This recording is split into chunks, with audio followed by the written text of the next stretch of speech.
Let's start from the beginning with that JT Miller trade ahead of puck drop. What went into that decision?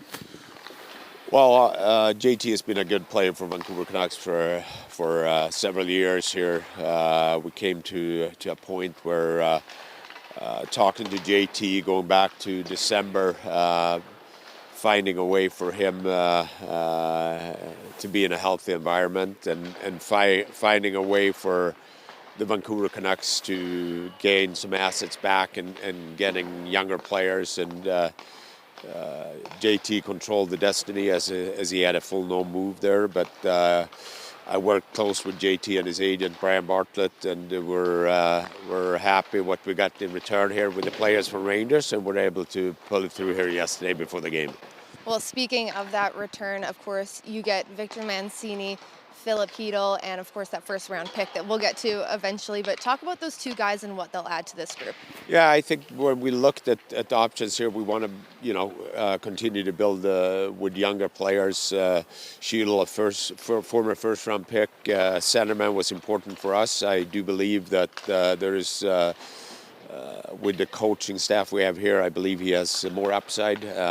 We're excited to continue to work with him. And Mancini was a first-year pro, played in Omaha, Nebraska college, a guy that we've been following. And he got 15 games in New York earlier this year. Our staff were excited about the upside there, and it was important to get a young right-shot defenseman into our system here. Well, going back to that first-round pick, of course, you flipped that from New York to Pittsburgh, along with Vincent Desharnais, Danton Heinen, and, of course, Fernstrom as well. Talk about the return that you guys got on that one and the positives with it. Yeah, no, we've been looking for a top four defenseman since the summer. Very hard to find around the league, and the price, I didn't want to give up any of our younger prospects that teams really wanted, which have a great future for us. And our staff is well aware of Marcus' strength as a player, great leadership, good hockey IQ, smart player. I expect him to come in here and contribute and hopefully be part of the Canucks for the future as well.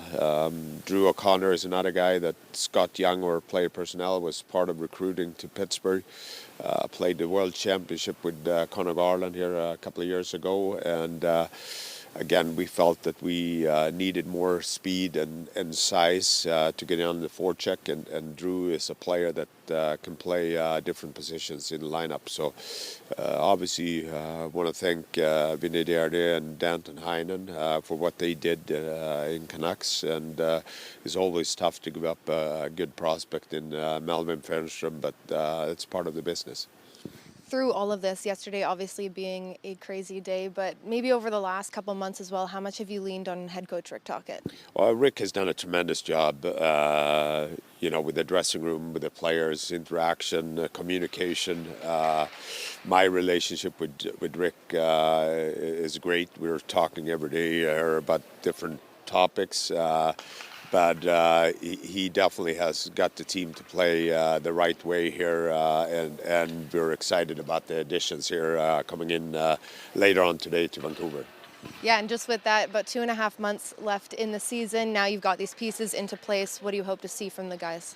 Well, I sure been pleased with the last week here, playing more to our identity again, playing fairly consistent.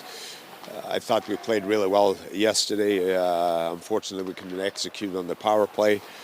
So it's going to be a tough stretch here down to the end, and we're just going to have the next game mentality and prepare to be ready for tomorrow's game. All right. Well, thanks, Patrick. Appreciate it. Thanks. JT Miller's an asshole. Welcome back! Quinn, thanks for taking the time to come and sit down and chat with me today. Generational talent. Thanks for liking the video and subscribing.